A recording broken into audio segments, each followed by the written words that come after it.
రాయచోటి పట్టణంలోని శ్రీ భద్రకాళి సమేత వీరభద్రస్వామి వార్షిక బ్రహ్మోత్సవాల ఏర్పాట్లు జోరుగా జరుగుతున్నాయి. ఈ వార్షిక బ్రహ్మోత్సవాలు ఈ నెల 13వ తేదీ నుంచి 23వ తేదీ వరకు దేవాదాయ శాఖ ఆధ్వర్యంలో అత్యంత వైభవంగా నిర్వహించనున్నారు. ఈ బ్రహ్మోత్సవాలకు రాష్ట్ర భక్తులతో పాటు కన్నడ భక్తులు పెద్ద సంఖ్యలో పాల్గొంటారు. ఈ బ్రహ్మోత్సవాలను జిల్లా అధికారుల సమన్వయంతో విజయవంతం చేస్తామంటున్న దేవస్థానం ఈవో రమణారెడ్డితో మా Shreyas TV news reporter Syed Rahmatullah face to face. Shri Bhadrakali సమేత వీరభద్ర స్వామి బ్రహ్మోత్సవాల ఏర్పాట్లు ముమ్మరంగా జరుగుతున్నాయి. ఈ ఏర్పాట్ల గురించి మనతో మాట్లాడడానికి ఈవో రమణారెడ్డి ఉన్నారు. ఆయనకి అడిగి తెలుసుకునే ప్రయత్నం చేద్దాం. సార్ చెప్పండి, ఈ బ్రహ్మోత్సవాల ఏర్పాట్లు ఎలా జరుగుతున్నాయి? ఓం నమో వీరభద్రాయ నమః.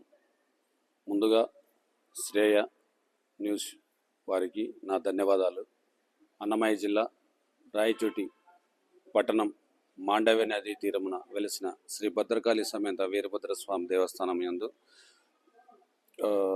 13/2/2026 నుండి 23/2/2026 వరకు వార్షిక బ్రహ్మోత్సవాలు అనేది 11 రోజులు ఇక్కడ ఆనవాయితీగా జరుగుతున్నాయి. ఈ బ్రహ్మోత్సవాల్లో భాగంగా 13వ తారీఖు ధ్వజారోహణముతో బ్రహ్మోత్సవాలు మొదలవుతాయి హోమగుండంతో. ఆ తదనంతరము 14వ తారీఖు శ్రీ భద్రకాళి సమేత వీరభద్ర స్వామి వారికి కళ్యాణము అత్యంత వైభవంగా ముత్యాల తలంబ్రాలతో అర్చకోత్సవ వాళ్ళ ఆధ్వర్యంలో జరుగుతాయి. ఈ బ్రహ్మోత్సవాలకు 11 రోజులు గుంతకల్లు వాస్తవ్యులు ఓంకార స్వామి సిద్ధాంతి ఆధ్వర్యంలో ఈ క్షేత్రము వీరశైవాగం ప్రకారము అర్చక విధానం పూజా విధానాలు జరుగుతున్న వారి ఓంకార స్వామి ఆధ్వర్యంలో ఈ 11 రోజులు బ్రహ్మోత్సవాలు జరుపుటకు ఏర్పాట్లు చేసుకుని ఉన్నాము. అందులో భాగంగా ఈ ఉత్సవంకు ఈ బ్రహ్మోత్సవాలకు మన రాష్ట్రం కంటే కర్ణాటక రాష్ట్రం నందు గల వివిధ జిల్లా నుంచి ఎక్కువగా భక్తాదులు విచ్చేదురు. ఈ ఇంటి విలువేలపైన శ్రీ భద్రకాళి సమేత వీరభద్ర స్వామి వారు లింగాయతులకు వీరశైవ వాళ్ళకు ఈ పుట్టినిల్లు మాదిరి వాళ్ళు అనుకొని దేవుని చెప్పుకొని ఇక్కడ మా కులదేవం అని చెప్పేసి ఎక్కువ రావడం జరుగుతుంది.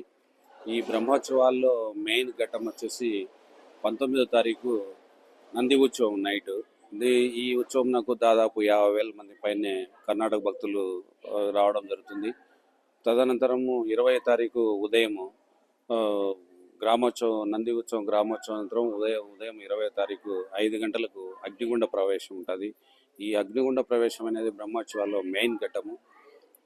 దీని ప్రాచుర్యత ఏమంటే ఆరోగ్యం బాగాలేని వాళ్ళకు స్త్రీలకు బిడ్డలు లేని వాళ్ళకు ఆరోగ్యపరంగా ఉండటకు, బిడ్డలు లేని వాళ్ళకు బిడ్డలు పుట్టుటకు ఈ ఎంతో పవిత్రంగా స్నానం ఆచరించి తడి బట్టలతో ఈ అగ్నిగుండం ముందు స్త్రీలైతేనేమి పురుషులైతేనేమి తడి బట్టలతో ప్రవేశించడం జరుగుతుంది. ఈ ఘట్టం అనంతరము ఈ దేవస్థానం యందు స్వామివారికి రోజుకు పడి లెక్కన 360 పళ్ళు బియ్యంతో కొలిచి ఆల్ వెజిటేబుల్ కూరగాయలతో నైవేద్యం వండడం జరుగుతుంది. ఈ వండిన మహానైవేద్యాన్ని అన్నం రాశిగా ఆలయం నందు గల అంతరాలయం నందు మండపం నందు మహానైవేద్యాన్ని పోసి దీంతో నెయ్యితో అత్తరాశాలు బియ్యం అనేది నానబెట్టి దంచి నెయ్యితో అత్తరాశాలు చేసేసి వేస్తారు. ఈ మహానైవేద్యంలో మెయిన్ ఘట్టము కర్ణాటక వాసి బళ్ళారి అంతరంగి వాళ్ళ ఆధ్వర్యంలో స్వామివారికి 3వ బంగారు నేత్రం పెట్టడం జరుగుతుంది.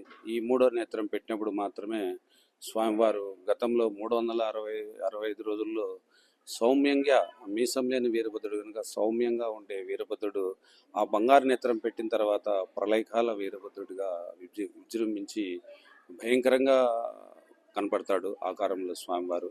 ఆ భయంకరంగా కనపడే ఆకారాన్ని అయితేనేమి స్వామివారు ఉండే చాతుర్యాన్ని అయితేనేమి ఆ స్వామివారికి అంతరంగి వాళ్ళు 3వ నేత్రం ఇచ్చిన తర్వాత అర్చక స్వామితో ధరించిన తర్వాత అన్నం రాశి అనేది కదులుతుందంట. అది కనపడిన వాళ్ళందరికీ సౌభాగ్యం భాగ్యంతో భావించుకొని బిడ్డలు లేని వాళ్ళు ఆరోగ్యం లేని వాళ్ళు ఆ అన్నం రాశి కదిలేటప్పుడు కనపడిన వాళ్ళు దండం పెట్టుకొని వెళ్ళడం జరుగుతుంది. వాళ్ళు ఆయురారోగ్యాలతో ఉన్నారని ఇక్కడ నానుడి. ఆ ప్రసాదాన్ని తదనంతరము క్యూలో ప్రతి భక్తునికి అందివ్వడం జరుగుతుంది. తర్వాత నైట్ వచ్చేసి స్వామివారు రథోత్సవము మాడవీధులను తీయడం జరుగుతుంది. తదనంతరము లాస్ట్లో ఆదివారము 22వ తారీఖు వీరభద్ర స్వామి వారు మన రాయచూటి పట్టణంలో గల సుండుపల్లె ప్రాంతంలో గల 4 కాల మండపానికి పార్వేటకు బయలుదేరడం జరుగుతుంది. అది అతిఘట్టమైన పార్వేట పోయే మార్గం. ఇంకా తదనంతరము ప్రతి మాసంలో మార్చిలో ఇక్కడ స్వామివారికి 5 రోజులు సూర్యకిరణాలు ఉదయం 6 నుంచి 6:30 లోపలనే ఇక్కడ స్వామివారికి సూర్యకిరణాలు పడే అనేది ముఖ్యమైన ప్రాముఖ్యత ఇక్కడ. అందులో భాగంగానే ఇంకోటి ఇక్కడ వచ్చే కర్ణాటక భక్తులకు 11 రోజులు వచ్చే భాగంగా మున్సిపాలిటీ అయితేనేమి, పంచాయతీరాజ్ అయితేనేమి, ఆర్ఎన్బి అయితేనేమి, ఎలక్ట్రికల్ డిపార్ట్మెంట్ అయితేనేమి, ఇలా పబ్లిక్ హెల్త్ అయితేనేమి, రెండోది ప్రజల ఆరోగ్యం కొరకు చిన్న మినీ హెల్త్ సెంటర్ డిపార్ట్మెంట్ వారితో, ఆరోగ్య శాఖ వారి డిస్టిక్ హెల్త్ ఆఫీసర్తో లెటర్ తీసుకొని వాళ్ళతో చిన్న హెల్త్ సెంటర్గానే ఇక్కడ కర్ణాటక భక్తులకు ఎటువంటి ఆరోగ్యపరంగా ఉండేటానికి వాళ్ళకన్నా హెల్త్ సెంటర్గానే ఒకటి కంటిన్యూ 11 రోజులు ఏర్పాటు చేయడం జరుగుతుంది వాళ్ళ ఆధ్వర్యంలో. ఇలా అన్ని డిపార్ట్మెంట్లతో వాళ్ళు ఏమేమి కోఆర్డినేట్ చేస్తారో దీని బ్రహ్మోత్సవాలకు ముందుగానే మనం కోఆర్డినేట్ మీటింగ్ పెట్టుకుంటున్నాం. అందులో భాగంగా ఈరోజు మన అన్నమయ్య జిల్లా కలెక్టర్ సార్ గారిని, ఆర్డీఓ గారిని, డిఆర్ఓ సార్ గారిని, జాయింట్ కలెక్టర్ గారిని, ఎస్పీ గారిని, ఇట్లా అందరినీ ఉన్నతాధికారులందరూ కలిసి మనము రిక్వెస్ట్ లెటర్ రిప్రజెంటేషన్ ఇవ్వడం జరిగింది. రేపు ఇక్కడ ఈ క్షేత్రంలో వివిధ డిపార్ట్మెంట్తో ఏమేమి వాళ్ళు ఇక్కడ కర్ణాటక వచ్చే భక్తులకు ఏమేమి సౌకర్యాలు ఏర్పాటు చేస్తారో వాళ్ళందరితో కన్నా కోఆర్డినేట్ మీటింగ్ చేసుకోవడం జరుగుతుంది. మన స్థానిక ఎంఆర్ఓ గారు, ఎలక్ట్రికల్ డిపార్ట్మెంట్ వారు, అడిషనల్ ఎస్పీ గారు, డిఎస్పీ గారు, సిఐ సర్కిల్ ఇన్స్పెక్టర్ గారు, ఇలా ఆధ్వర్యంలో మనం ఒక కోఆర్డినేట్ మీటింగ్ అన్న వేసుకోవడం జరుగుతుంది.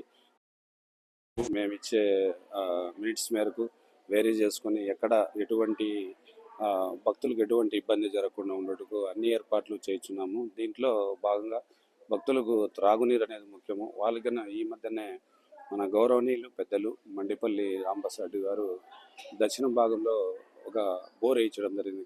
గత బ్రహ్మోత్సవాలప్పుడే 3 ఇంచి త్రాగునీరు అనేది పడినాయి. చుట్టూ గ్రౌండ్ వాటర్ అంతా సాల్ట్ వాటర్ ఉండేది. గత సంవత్సరము స్వామి వీరభద్ర స్వామి మహిమాన్వితుడైన ఆ త్రాగునీరు పడడం అనేది చెప్పుకోదగ్గ. భక్తులు విశేషంగా కర్ణాటక భక్తులు హర్షించి ఉన్నారు. ఇంత దగ్గరలో సాల్ట్ వాటర్ ఉండేదాన్ని త్రాగునీరు పడిందని. లేకుంటే మనకు దాదాపు పట్టణానికి ఊరు బయట పడమర పక్కన 8 కిలోమీటర్ దూరంలో త్రాగునీరు అక్కడి నుంచి పైపు లైన్ గుండా వచ్చేది. ఆ అవకాశంగా లేకుండా మనకి ఇక్కడే ఇప్పుడు సఫిషియెంట్గా వాటర్ భక్తులు అన్ని సౌకర్యాలు కల్పించడం జరుగుతుంది. ఇంకొకటి పోలీస్ డిపార్ట్మెంట్ ద్వారా ఎటువంటి అవాంఛనీయ సంఘటనలు జరగకుండా పటిష్టమైన పోలీస్ బందోబస్తు ఏర్పాటు చేయడానికి వాళ్ళకు రిక్వెస్ట్ లెటర్ గాని ఇవ్వడం జరిగింది. రాయచూరులోని శ్రీ భద్రకాళి సమేత వీరభద్ర స్వామి బ్రహ్మోత్సవాల ఏర్పాట్లు ఘనంగా జరుగుతున్నాయని ఆలయ ఈవో రమణారెడ్డి తెలుపుతున్న పరిస్థితి. కెమెరా పర్సన్ అన్సార్తో సయ్యద్ రహమతుల్లా, షేయాక్ టీవీ న్యూస్, అన్నమయ్య జిల్లా, రాయచూటి.